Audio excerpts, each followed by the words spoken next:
श्याम ले लेंगे और तुम्हारे हृदय में मस्ती आ जाएगी। शोक विषाद बहुत ध्यान देने योग्य विषय है। तभी लोगों को ऐसा लगता है कि ऐसा कैसे हो सकता है। भक्त के चरित्रों को जब सुनते तो लगता है ऐसा कैसे हो सकता है, ऐसी परिस्थिति में भी ऐसा कैसे हो सकता है। क्योंकि तुम मानसिक बुद्धि से युक्त हो और वो भागवतिक स्थिति से युक्त है, इसलिए तुम उसको पार पा ही नहीं सकते। जब तुम अपना जीवन श्यामा श्याम के चरणों में समर्पित कर देते हो हृदय से, फिर उनकी कृपा से सब विघ्न दूर हो जाते, एक अपार मस्ती रहती है।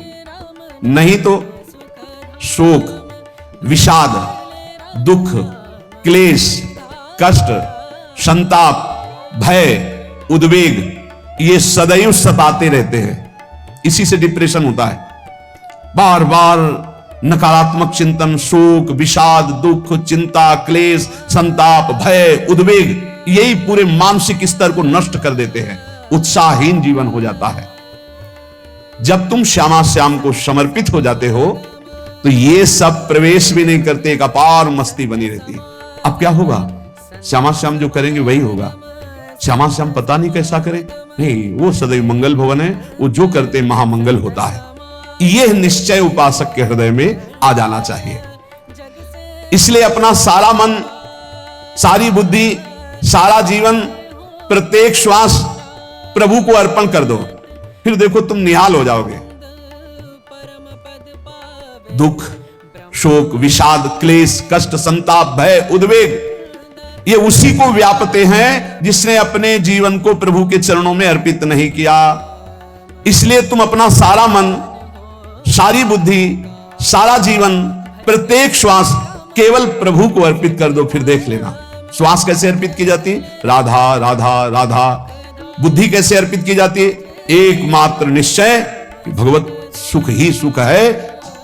उदय होते ही सूर्य का प्रकाश संपूर्ण अंधकार को नष्ट कर देता है। ऐसे ही भगवान का संपूर्ण आश्रय लेते ही सब दुख चिंता शोक नष्ट हो जाते, आनंद ही आनंद।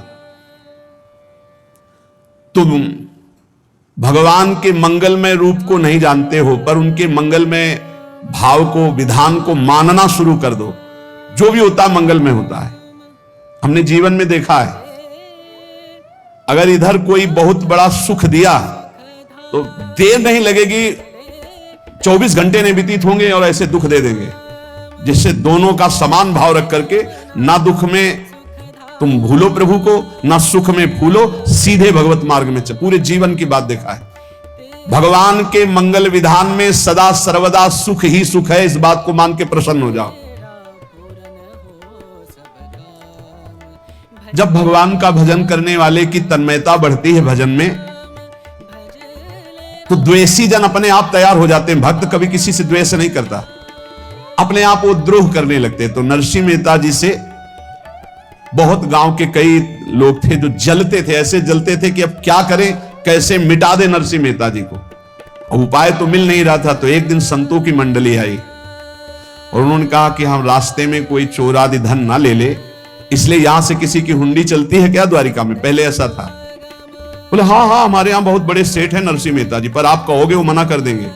कई बार कहोगे, अगर वो स्वीकार कर ले तो वहां। और उनका लक्ष्य था कि नरसिंह मेहता जी के तो खाने की भी सुविधा नहीं थी, हुंडी कहां की बात आई। उनका था कि जब वो ना कहेंगे तो संतजन नाराज हो जाएंगे, अगर हाँ कह दिया तो वहां हुंडी चुकेगी नहीं, तो संतजन अपने आप इनको शाप दे देंगे, अपराध बन जाएगा, ये नष्ट हो जाएंगे। संतों को भेजा नरसिंह मेहता जी ने, सबकी दंडवत की, चरण पखाड़े। उनका ये इतना रुपया है, द्वारिका में साधु सेवा हम करेंगे, वहां तुम्हारी हुंडी चलती है, तो आप अरे आप कहाँ बोल रहे हो, यहाँ खाने की भी व्यवस्था। बोले हमें सब पहले से बता दिया गया कि आप मना करोगे, बार बार मना मत करो, हमें पता है। तो उन्होंने ठाकुर जी की तरफ देखा, बोले क्या लीला है प्रभु, संतों से हम क्या कहें, ये ले रुपए। उस समय स्वर्ण की मोहरें चलती थी, बेच के बाजार से खूब उन संतों को पवाया, उन्हीं संतों की सेवा की। और उनका अपने सेठ का नाम तो बताओ जहां हमें जाके हुंडी मिलेगी। सेठ सावल सा सेठ। संत जन गए वहां, पूछा कि नरसिंह मेहता जी का जिन सेठ से परिचय, उनका नाम सावल सा सेठ, उनकी गद्दी कहां है? तो जो कुछ भक्त थे वो द्वारिकाधीश की तरफ संकेत करते कि वही हैं। बोले नहीं नहीं, वो सेठ है, उनकी गद्दी चलती थी, पूरी बाजार में कहीं कोई। अब संत जन एकांत में होकर के बहुत विचलित हुए कि हमारे साथ धोखा हुआ। नरसिंह मेहता जैसा संत क्या धोखेबाज हो सकता है? देखो, संशय तो बहुत विचित्र होता है, बड़े बड़ों को संशय हो जाता है। जब भगवती सती जी को संशय हो गया, राम जी को हे खग हे मृग हे मधुकर श्रेणी ऐसा पूछते हुए कि सच्चिदानंद कैसे हो सकते, तो किसी को हो सकता है, क्योंकि वो बुद्धि की अधिष्ठात्री देवी है।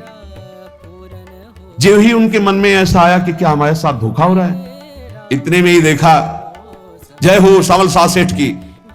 वो सावल शाह सेठ तो देखा बढ़िया मुनीम जी उनके साथ, तो सेठ बस्ता लिए हुए मुनीम जी, सरकार इधर से चलो। तो का सेवा है, साधु सेवा। बोले कौन सी साधु सेवा? बोले कल आपके शिष्यजन निमंत्रण दे के आए, पूरी काशी के सब संत आ रहे हैं। कबीरदास जी ने कहा यहाँ तो एक की भी व्यवस्था नहीं, पूरी काशी के संत आ रहे हैं। अच्छा, समझ में आ रहा है, लीला बिहारी तुम लीला करना चाहते हो। गए अपना निकल गए गंगा किनारे, एक झाऊ के नीचे बैठकर अपना भजन ध्यान में मगन है।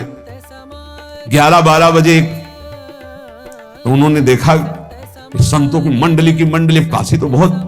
कबीरदास जी ने देखा कि आश्रम की, तो बोले पता नहीं क्या होगा, चलो चलते हैं। तो ऐसे गमछा वस्त्र करके ऐसे डालकर मुंह ढक करके, वहां बड़ी बड़ी पंगत लगी थी। कबीरदास जी सबको पाओ जी पाओ।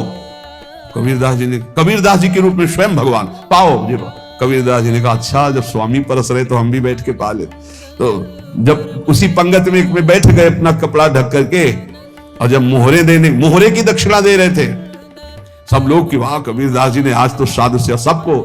जब कबीरदास जी के सामने आए तो ऐसे मुंह ढके, बोले देखो जो मेरा होता है उसे मुंह छुपाना नहीं पड़ता, मुंह ढकना नहीं पड़ता, लो दक्षिणा, तुम भी दक्षिणा लो। कबीरदास जी को कबीरदास जी दक्षिणा दे रहे, और वो कबीरदास जी है भगवान, और ये पाले वाले कबीरदास जी है भगवान के जन।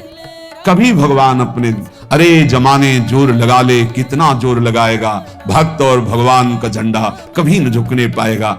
बिल्कुल चिंता शोक भय उद्वेग रहित जीवन भगवद आश्रित, तुम भगवान के मंगल विधान में सदा सर्वदा प्रसन्न रहो। अब ये विचार कर लो कि भगवान जो करेंगे तुम्हारा मंगल करेंगे। अब थोड़ा ऐसा बीच में लगता है कि अमंगल हो रहा है क्या, लेकिन पक्का समझो बहुत बड़ा मंगल उनका विधान होता है, बहुत ही उत्तम मंगल होता है भगवान के शरणागत का।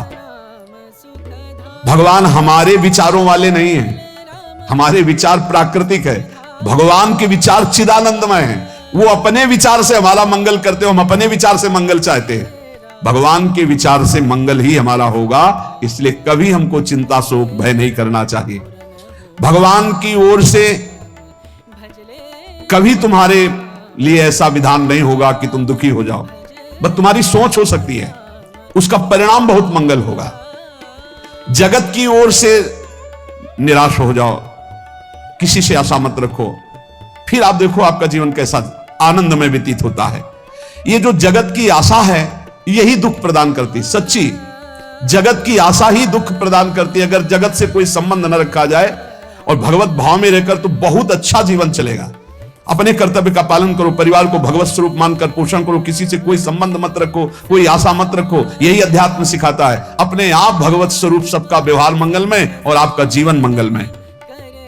अपने घर में ऐसे रहो जैसे किसी अतिथि के घर में रह जाता है, चलना है यहां से जाना है।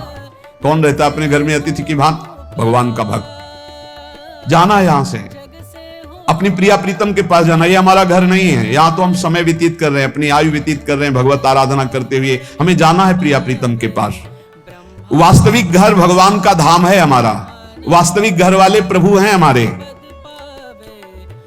जो नित्य सच्चिदानंद भगवान के चरणों में अपने चित्त को समर्पित करता रहता है, उसको यह अनुभव होने लगता है कि बड़ी कृपा है हमारे ऊपर, भगवान की बड़ी कृपा है हमारे ऊपर। सर्वसमर्थ परम सुहृद भगवान ऐसे भक्त के ऊपर हर समय वरद हस्त रखे रहते हैं। ये केवल प्रवचन नहीं, सच्ची बात मानिए। ऐसे भगवान का वरद हस्त हर समय रहता है। जब भगवान की छत्र छाया में भक्त अपने को देखता है तो आसपास घोर विपत्तियों का भी समुदाय हो तो भी वो आनंद में मगन रहता है। हर हालत में आनंदित रहना ये भक्त का स्वभाव है। भगवान ऐसे भक्तों को प्यार करते हैं जैसे कछुआ अपने अंडे को बाहर रखियावे और रात दिन उसका चिंता